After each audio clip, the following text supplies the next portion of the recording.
Natin bang gumagawa kami ng paraan para lang mapagluto. Yan si Boy Sagak. Yan mga idol.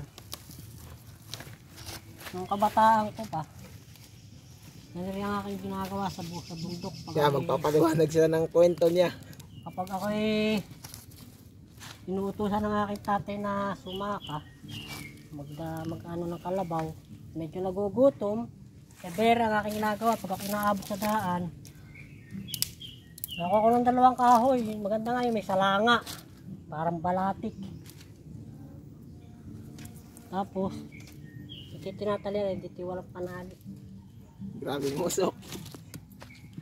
Medyo mausok nga lang kahit walang lamok.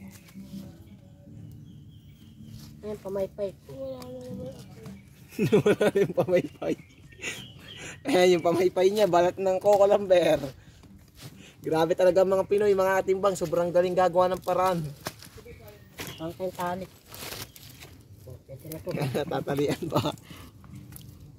Kawayan, malap naman ang kawayan.